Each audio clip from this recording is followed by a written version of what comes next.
Like I said, I worked in finances. I am a pretty stickler about my money and the goals that I have set up in life. Can you help me understand how to bring up a financial conversation? Because I'm single and I'm dating. Like, how do I bring up that conversation without sounding like a control freak? So it depends on what kind of conversation you're trying to bring up. If you're trying to bring up your business, then you just bring up your business. But if you're trying to get in somebody else's business, you might need to be a little more careful about that. That's fair. Yeah. And in my opinion, and I've been married for 26 years to a man who I love. I absolutely love. As a matter of fact, he's the better half of me. So I would say I have some experience in this area. As a Black woman in particular, I can be perceived to be independent and strong and all of that stuff. But my husband and I have had a great relationship in terms of money. Even when we didn't have any, we didn't get upset with each other about it. It just was. So the best policy is honesty. And when we got together, he had excellent credit. I had bad credit. I was the one with bad credit. And I told him, listen, I have bad credit. I messed up in college. I had too many credit cards, couldn't pay anybody. When the creditors would call and say, Lynn, can you borrow the money? I'd say, can I borrow it from you? I had all kinds of You laid it all on the table. Yeah. So what that did, because I find that if someone is either nervous or not sure how to bring up money, it's either because they don't have any or they're looking for some. So if you don't have any and your credit is jacked or whatever it is, just be honest about it and say, hey, we might not even be at this place yet, but I like you and I would like for this to go further. And I just want to share this with you. I've had this in my background. I've had that with my finances. Now, if it's you asking the other person about their finances, I think that requires a little more seasoning. I think that requires a little more wisdom. Yeah, seasoning. You got to put some flavor on it. It's all how you say it. Put a little paprika on there. Come on now. You might need a little bit of grandmama's foot in your stuff, okay? There we go.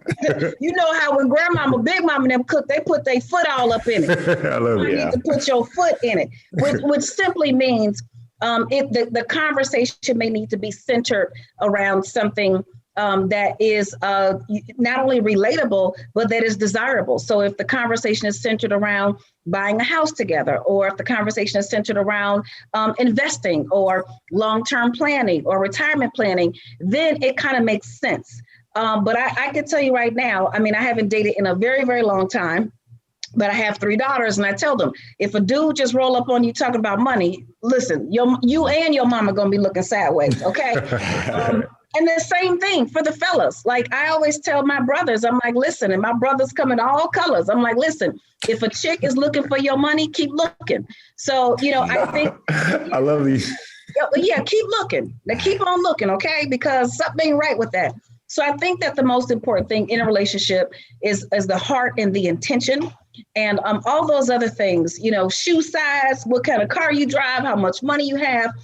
Some of those things can be fixed, but those things are going to be worked on if we're really serious about having a relationship together.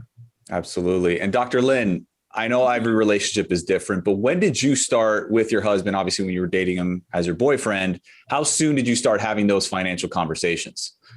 Well, so here's a little bit of something I got to tell y'all. First of all, there's something called old school and new school. Okay, so I'm old school, right? Old school was pre-1995-ish, I would guess. This new school stuff, I don't know what they're doing out here. Wait, hold on. Dr. Lynn, you said, so new school technically is 1996 and above is new school? Probably. Okay. Probably, a little bit, because I know some new school people and they don't act like us old school folk, right? They don't act like us old school folk. But I might be able to, have a little bit of a lenience on the timeline. But old school, when a man wanted to date you or you wanted to date somebody, you actually had to talk to that person. There was no texting going on with 5 different people. I look at my daughters, I'm like, who are you talking to? You got a conversation going on with people. Don't throw your daughters under the bus now. Well, it just is what it is. It's a sign of the times. Yeah, it's a sign of the times. So I'm looking at these young people and nobody wants to listen to me because I'm like, if I was dating, you wouldn't even be able to text me. You need to pick up the phone and call. And if I answer, you got to call. If I don't, you need to sweat and wait. See, that's old school.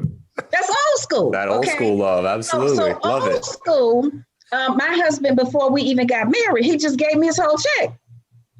That ain't happening new school. I'm about to say that. I was like, that's old school. You see, me and Brown wasn't talking. I was like, that's old. I say it. So he just handed you his whole check? He just gave me the whole check. And when the guy said I'm new school then. When the guys that he used to work with would kind of tease him, and I said, baby, when they tease you, I said, this is what you tell them. I said, you tell them you wish you had somebody who's was good enough that you wanted to get him your whole check. Okay, so we just speak on it.